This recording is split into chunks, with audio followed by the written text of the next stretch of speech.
Good evening, everyone. My name is Corinne Bush, and I'm the Executive Vice President of the Board for Certification of Nutrition Specialists, the BCNS.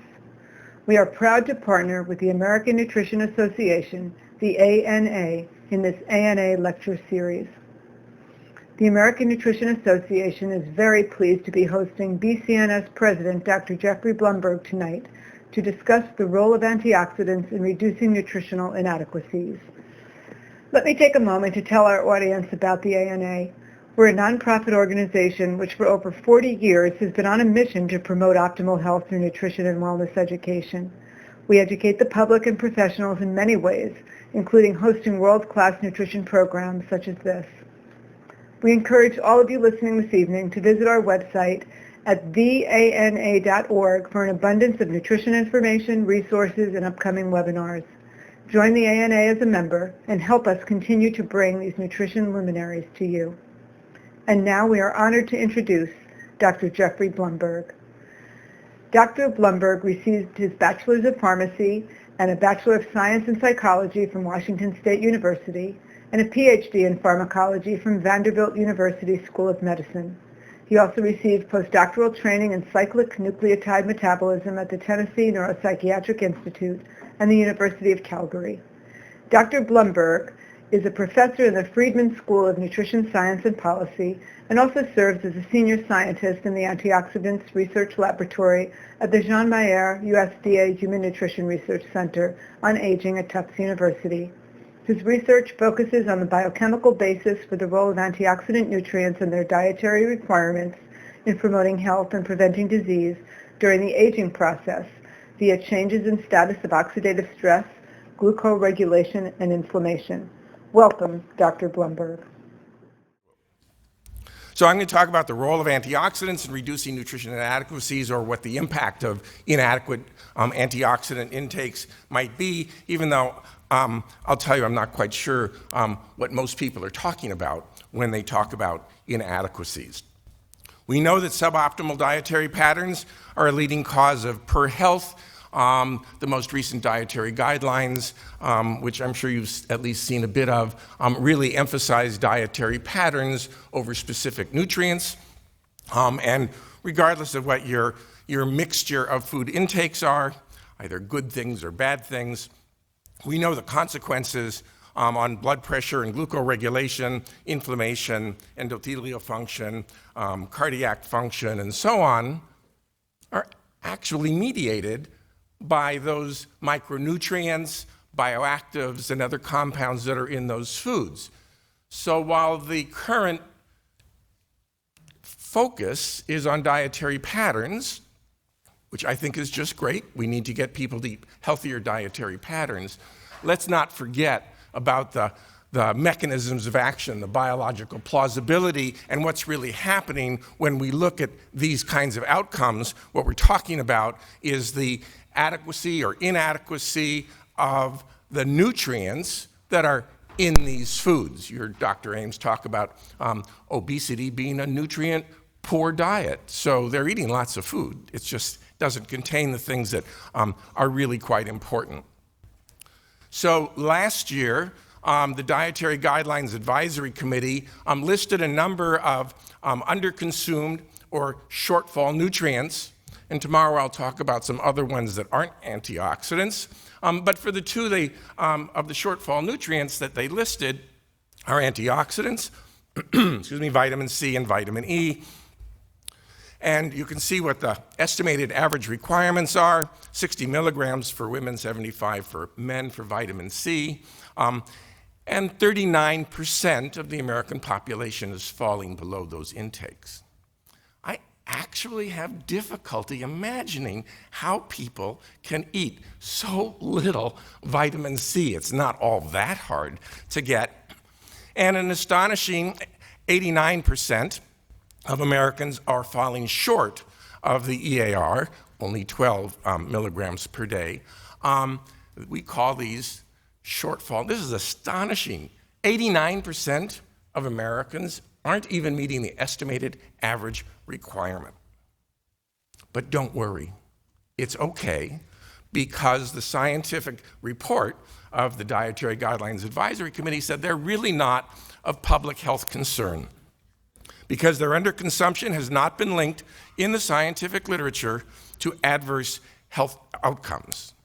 So because we do not see a high prevalence of scurvy or spinocerebellar ataxia, it's okay. You really don't have to worry about your intake or your diet when it comes to vitamin C or vitamin E.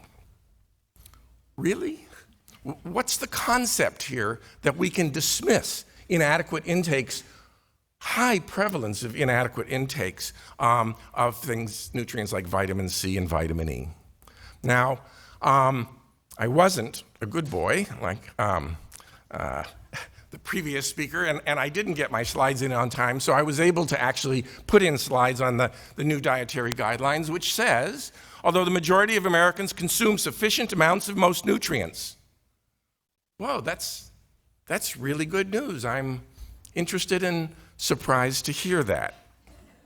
But they do say some nutrients, just some, are consumed by many individuals in amounts below the EAR or the AI, the adequate intake levels. These include potassium, dietary fiber, choline, magnesium, calcium, vitamin A, vitamin D, vitamin E, vitamin C. But really, don't worry about it. That's not many, that's not most nutrients. Now, they do say that the nutrients of concern, not shortfall, but are potassium, dietary fiber, calcium, and vitamin D. Those we need to worry about. Those are nutrients of public health concern because they are clearly linked to chronic disease outcomes. So this is the new slide from the dietary guidelines showing intakes of fruits and vegetables and total grains above and below recommended amounts. I do like the dietary guidelines. They come out every 5 years, and every 5 years for the last 30 years, they have exactly the same information to share with us, but they do change the figure. So they illustrate it in different ways. This is the way they illustrate it now. But if this is true, and it is true, we're not eating anywhere near what we know are appropriate and healthful amounts of fruits and vegetables and total grains, the appropriate kinds of fats and so on. Why are we surprised that there are so many shortfall nutrients?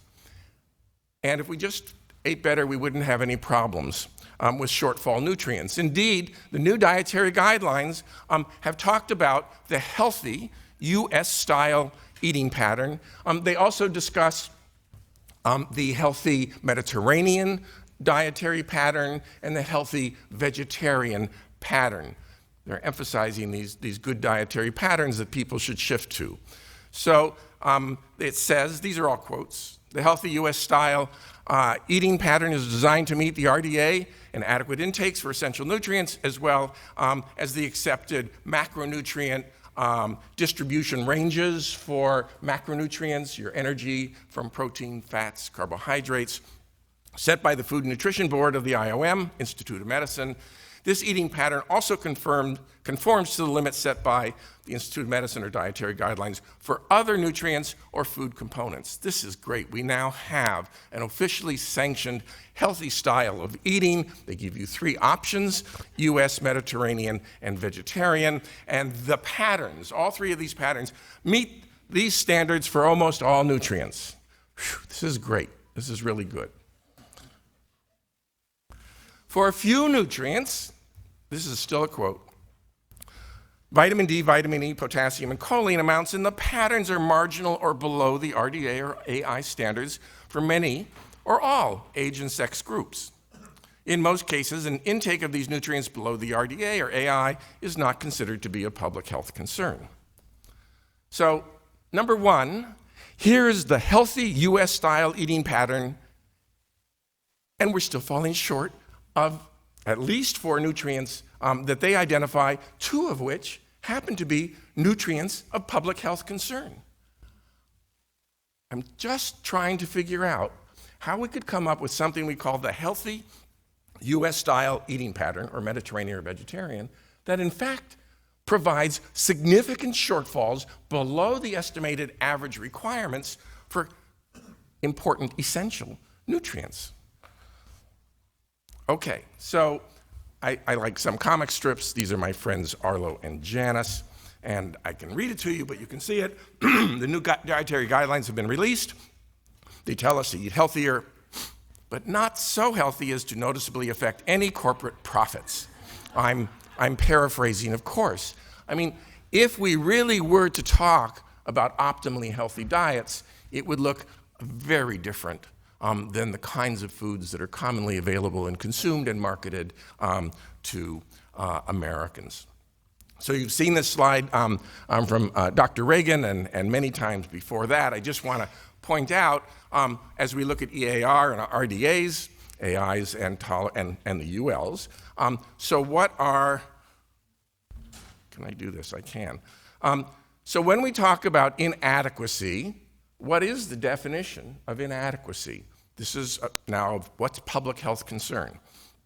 It is typically defined as between at least 40 to 50% of Americans consuming less than the EAR, which theoretically covers 1/2 of the population in terms of its requirements.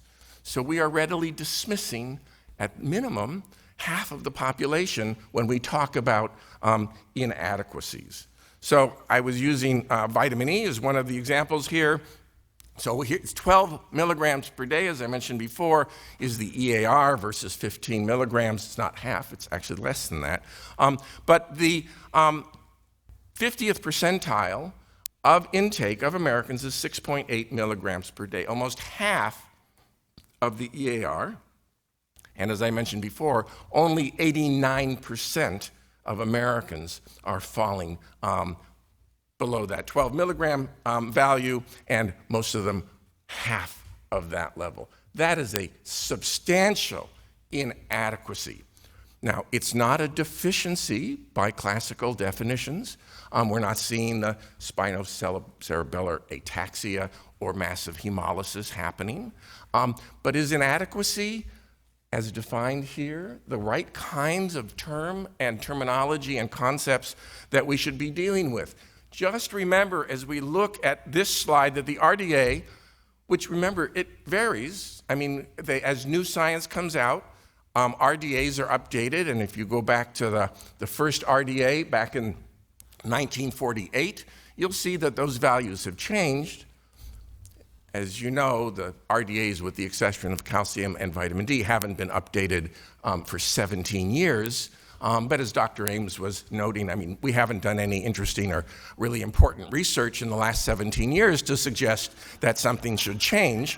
But look at what happens to the curves. If, in fact, we look at changing those RDAs as we better understand what these essential nutrients do, we shift that curve, and we would shift the definition of inadequacy, illustrated just in the same concept here. If we look at the curve for the risk of inadequacy for preventing a nutrient deficiency, you get one kind of curve and one RDA. But if we were really to start defining inadequacy as inadequate to support functional benefits or health outcomes like reduced risk for chronic disease, we're talking about a completely different number and where we should start drawing those lines. So it's really, Dr. Ames is amazing and brilliant. He only said one wrong thing, and that is nobody paid attention to his triage theory. That's really very far from the truth. Anybody who's looking at nutrition and aging in particular understands that it is probably the most important hypothesis to happen in the last 50 years in modern nutrition science.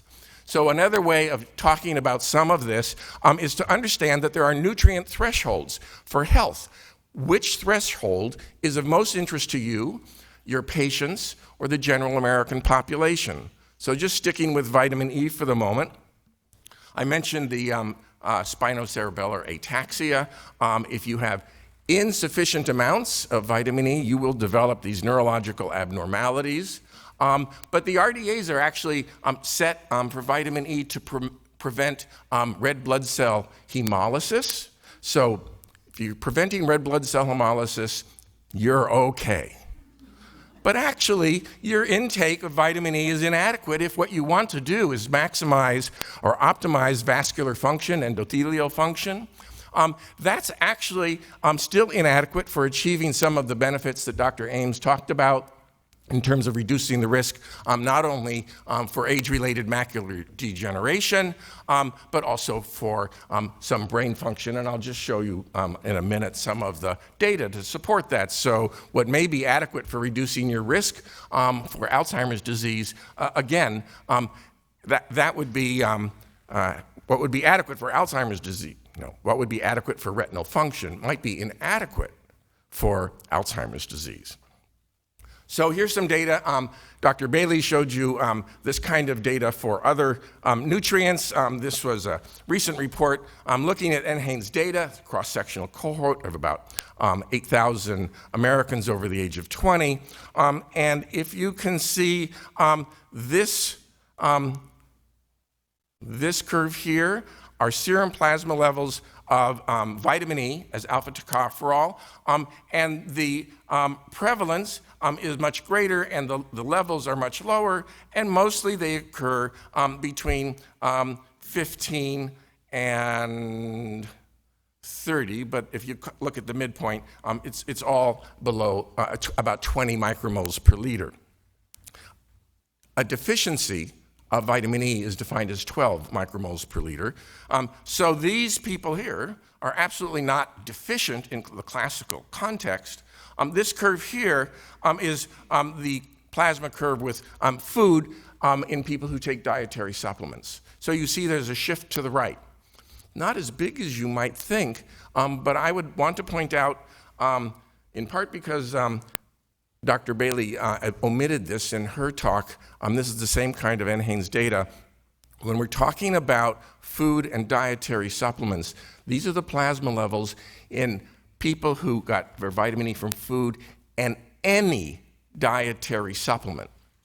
They are dietary supplement users. They don't need to be taking vitamin E supplements. They could be taking a B-complex vitamin. They could be taking vitamin C. So consequently, this really underestimates the tocopherol status of people who would take supplements that include vitamin E. This data comes from the same report, and this is looking at the proportion of adults below adequate tocopherol status.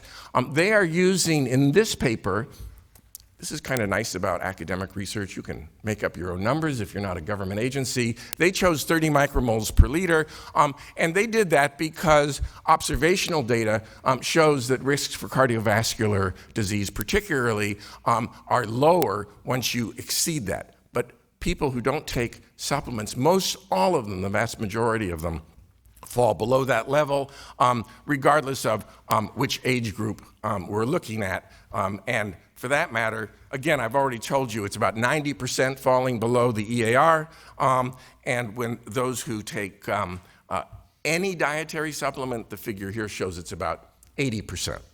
Still not coming anywhere close to solving this problem. Dr. Reagan also mentioned, there are nutrigenetic issues. There are also drug-induced nutrition deficiency issues.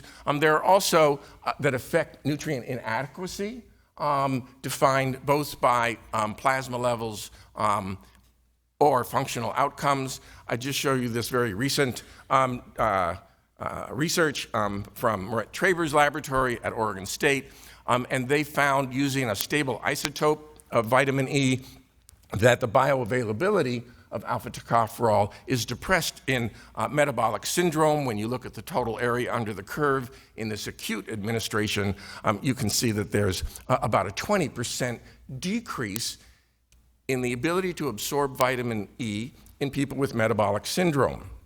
Whether it's because of their problems with higher levels of oxidative stress and inflammation or some other reason, we don't know. But once again, when we talk about adequacy, adequacy for who and adequacy for what? So this is also a very recent report from Keith West and his colleagues at Johns Hopkins, and they looked at a quantitative proteomics approach to examining what happens with low plasma levels of vitamin E. These were actually done in children in Nepal, where vitamin E deficiency, not inadequacy, is common. And so this is a pretty standard quantitative proteomic heat map, with blue showing positive correlations, red negative correlations, and the darkness of each color, the strength of the association. So Dr. Ames already mentioned about the complexity and the breadth of interactions between nutrients and the cell functioning.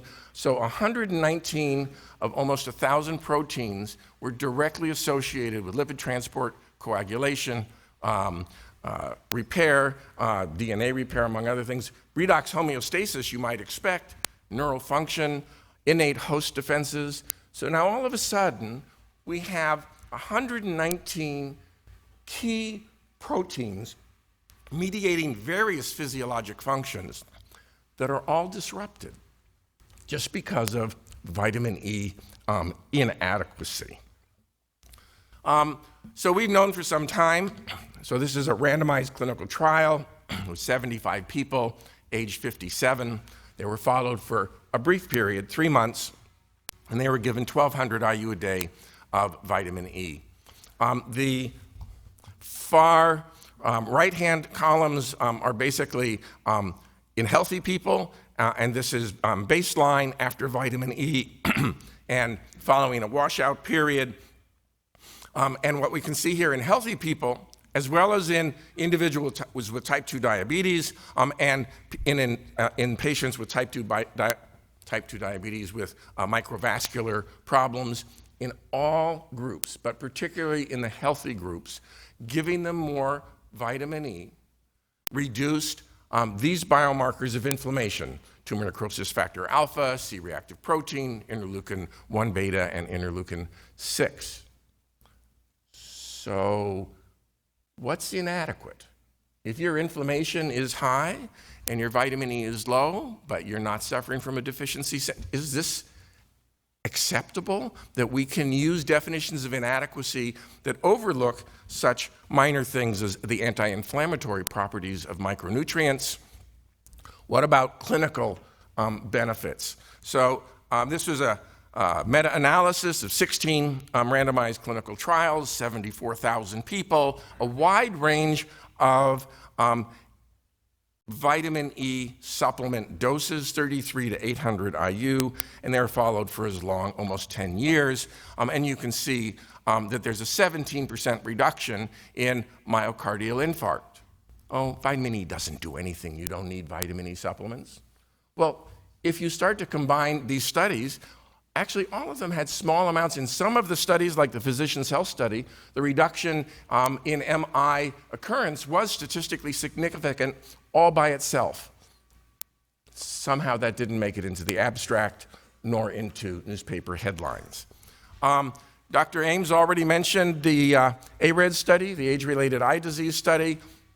Now, this is a combination of antioxidant nutrients, 400 IU of vitamin E plus vitamin C, beta-carotene, zinc, and copper.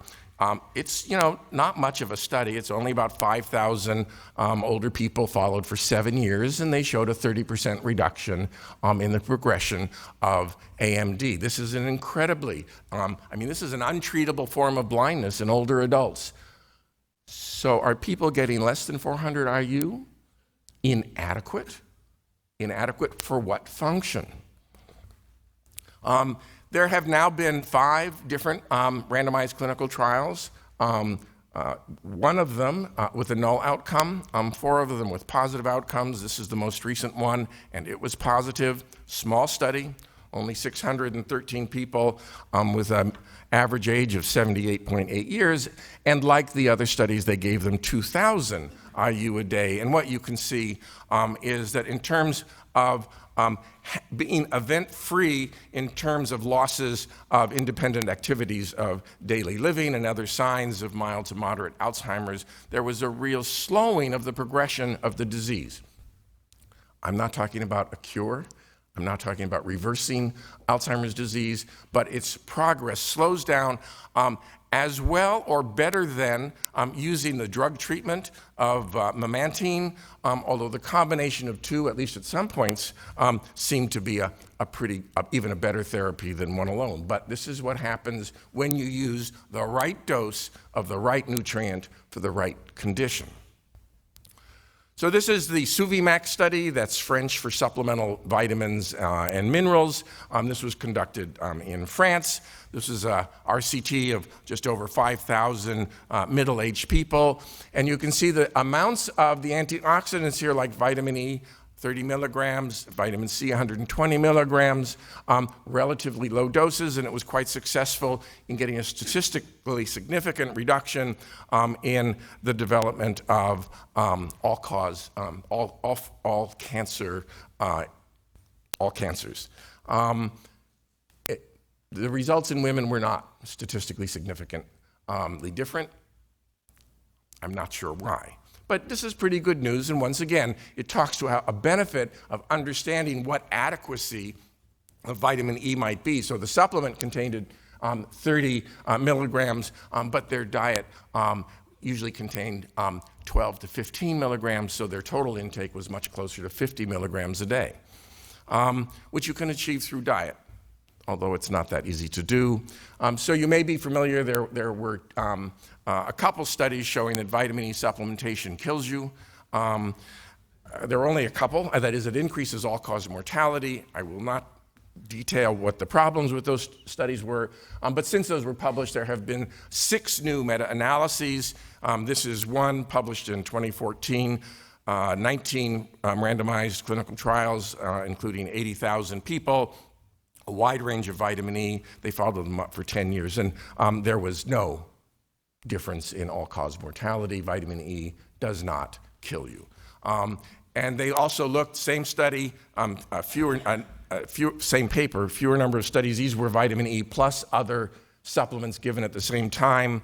3% reduction in total mortality, not significant. Still, vitamin E doesn't kill you. So I would show you one other study. It was published just 3 years ago. This is part of the European Perspective Investigation into Cancer. This is the German cohort of that big study. And it's a prospective cohort, 24,000 people. They followed them for 11 years. And they looked at non-users of supplements, users of multivitamin supplements, and users of antioxidant supplements. And as you can see here, while there was no impact of the antioxidant vitamins on total mortality from cancer, and all-cause mortality was significantly reduced. This is completely unfair, because I can show you other observational studies that showed no effect. But I really wanted to show you this study because are we always asking the right questions? I mean, I understand why people are concerned about cancer, heart disease, macular degeneration, Alzheimer's disease. These are really important concerns of public health. But maybe we should also start thinking a little differently as we try to define adequacy. And this, again, all I can do is follow Dr. Ames and his comments and insights. So we have hallmarks of aging. Dr. Ames mentioned the shortening of telomeres and genomic instability, altered intracellular communications, problems with stem cell exhaustion. There is such a thing as aging, but when we look at these particular elements of aging, things that happen over our lifespan, we can see that a number of them are actually modulated in very important and significant ways by nutrients. So this is the SU.VI.MAX study 2. I already told you this is the French study. This is a subset of that cohort. About 4,000 people were included. The average age was 65. The intervention was 8 years long. The study was ended, but they continued to follow for about another 7 years. So I don't know, they don't know, what people were doing after the study ended. Were they still taking antioxidant supplements? Did they stop doing it? Here's the supplement again. And they asked the question instead, does this have an impact on healthy aging? What's healthy aging? Healthy aging is good physical functioning with age, good cognitive functioning, no limitations of independent activities of daily living, no depressive symptoms, no health-related limitations in social life, good overall self-perceived health, no function-limiting pain, and no incident major chronic diseases like diabetes, cancer, cardiovascular disease. Well, that's the way I would like to age. So how did they do? Well, there was a 7% increase in healthy aging in this cohort of those who took the antioxidant supplement. Now, once again, but remember, it's still the same it's a subset of the same cohort. All the effect they found was really in men. It was really a 16% increase in healthy aging associated with the supplement and no particular change in aging. I'll also give you these other figures just showing there were significant correlations. If you had low vitamin C status and took the supplement, better chances for healthy aging. Low plasma zinc status and you took the supplement, which had zinc, a 26% increase in healthy aging outcomes. And if you were not eating your fruit and vegetables at about 5 servings or 400 grams per day, a 17% increase. I think this is really interesting. What was the conclusion of these authors? I'll bet you could tell me. They said that if you eat a healthy diet rich in foods with antioxidants, you will age healthfully. I reread the article.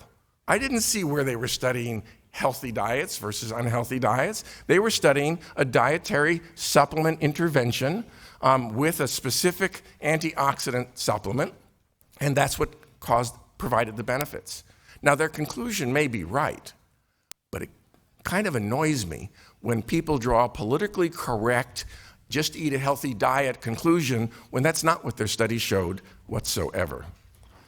So I talked to you about vitamin E, mentioned vitamin C, and inadequacies. Well, what about inadequacies of other dietary antioxidants like polyphenols? Polyphenols like flavonoids and stilbenes and coumarins. We know they're multifunctional molecules, although we tend to call them antioxidants, which they are, but they are signal transduction pathway modulators. They affect transcription factors. They have effects on epigenetic pathways through DNA acylation and methylation. They absolutely affect and promote mitochondrial function and autophagy. Well, are our intakes of these polyphenols adequate? Well, we don't have an RDA, so we have no definition of inadequacy. And I think, despite Dr. Ames' suggestion that these things might be called vitamins, that's not going to happen for a while. So what should we do in terms of understanding what adequate or optimal intakes might be? So, and what I'd like to see more of, this is an observational prospective cohort. This is the Nurses' Health Study. Almost 14,000 women, mean age of 74, followed for 15 years, and they too wanted to look at the relationship between flavonoid intake and healthy aging. You have to survive to 70 years or older, have no major chronic diseases, and no major physical impairments in cognitive physical function or mental health. I like it. That's healthy aging. That's what I want for me. That's what I want for you. And why can't everyone start to define adequacy of dietary patterns and intakes to meet this kind of criteria as opposed to a disease-by-disease outcome? Well, here's the data. I don't know whether I should be shocked or disappointed or not. 1,517 of the 13,818 women, that is 11%, met the criteria for healthy aging. So we all think cancer is a problem, osteoporosis is a problem, Alzheimer's. How about healthy aging? How about just living free of all of these burdens with suboptimal functioning and chronic disease? 18% increase, these are all improvements, In healthy aging with intake of flavanols, 32% with flavones, 25% with anthocyanins, or the one I like the most. If you just look at total flavonoids, a 47% increase. These are not dietary supplements. These are people who are eating fruits and vegetables and whole grain and green tea and red wine, lots of onions, blueberries, all those other things, and it promotes healthy aging. So when they did this study, and this is related to some others as well, so let's look at the bottom quintile of intake and the top quintile of intake. 5-time difference in intake, these are milligrams per day of flavanols, a 12-time fold difference in flavanols, 128 versus 9 milligrams. This is really a big range of intakes. So that in total, the highest quintile was consuming 700 milligrams a day of flavonoids and 124 in the bottom quintile. Is 124 inadequate? Insufficient for healthy aging? No RDAs. Who can help us define what it should be? So yeah, I want you to have at least 700 milligrams a day of total flavonoids. It's associated with healthy dietary patterns. But before I tell you that these numbers in the top quintile are the optimal amount of flavonoids based on the Nurses' Health Study, I'm going to go back to the SU.VI.MAX study. The French were eating way more flavanols. They were eating 10 times as many flavones as the highest quintile of intake of these American women.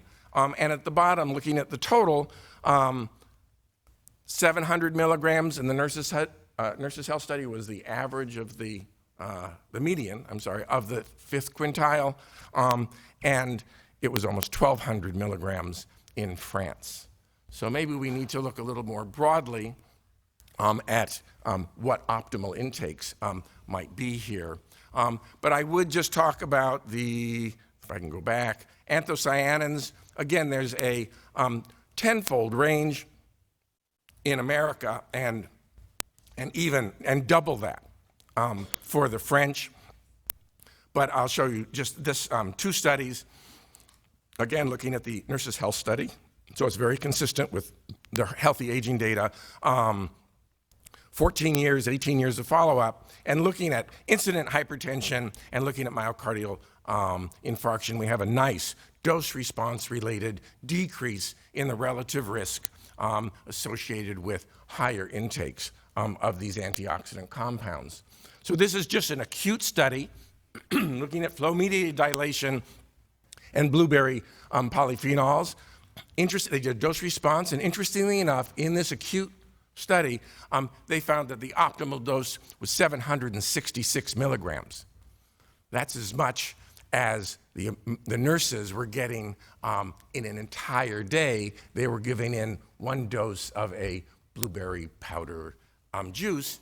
But remember that slide on healthy aging. It's about cellular resistance to stress. Now, flow-mediated dilation, I hope you know it's just putting a blood pressure cuff on, letting it go after 5 minutes, and looking at your endothelial vasodilation in response to the stress of cutting off blood supply for 5 minutes. This is about aging. This is resilience against stress. Polyphenols did it. Here's a study looking at black tea. This is really exclusively flavanols, but the stress here in an acute study was giving them a high-fat breakfast, which impairs endothelial function, vascular reactivity, as well as both systolic and diastolic blood pressure.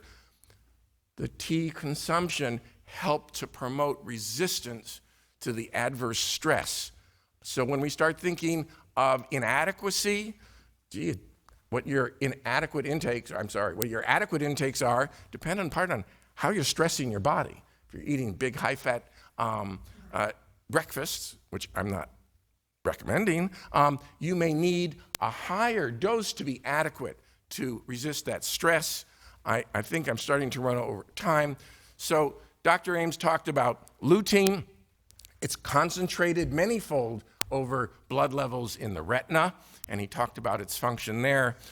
In studies from my lab, we looked at both infants and elderly, looking at the amount of lutein in the brain and in the diet in the brain. And you can see in infants, it's about 12% of the diet if they are on mother's milk.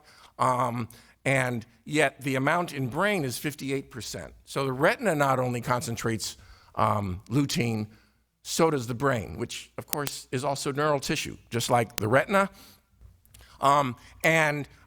We don't have cognitive data on the infants, but we certainly do on the elderly, and this data comes from the Georgia centenarian study, where we have cognitive performance data when people were in their late 90s, and then we got postmortem brain samples afterwards and got a nice correlation between cognitive performance in 90-year-olds versus their concentration of lutein in the brain a few years later.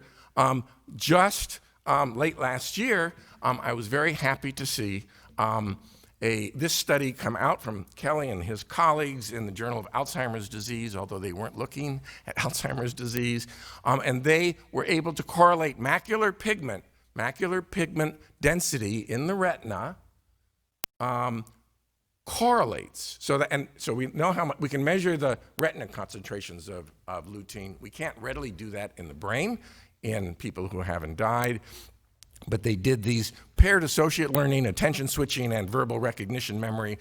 And in this cross-sectional cohort of 105 people that had low macular pigment, they found nice correlations between lutein and cognitive performance. So what do we use to determine adequacy? Can we start talking not about deficiency diseases, risk for chronic diseases, but promoting optimal function to define adequacy? I think we can, but I'm happy to have any of you criticize me and say, but we don't have enough data. We need more studies, particularly long-term, large-scale, randomized, double-blind, placebo-controlled trials, lasting preferably for aging studies at least 15 to 30 years. I don't disagree. But today, I would ask you to listen to what Voltaire said: the perfect is the enemy of the good. We have very good, very compelling data about how we should look at nutrient inadequacy, how we should recognize it for the disaster, the catastrophe that it is, and not just say it's not of public health concern. When we talk about antioxidants, and tomorrow, you can skip my talk tomorrow, it's sort of the same, but I'll use other examples. I think it's time to start changing this paradigm of preventing deficiencies and using inadequacy as the measure of inadequacy. We need to think about inadequate to promote healthy aging. Thank you very much.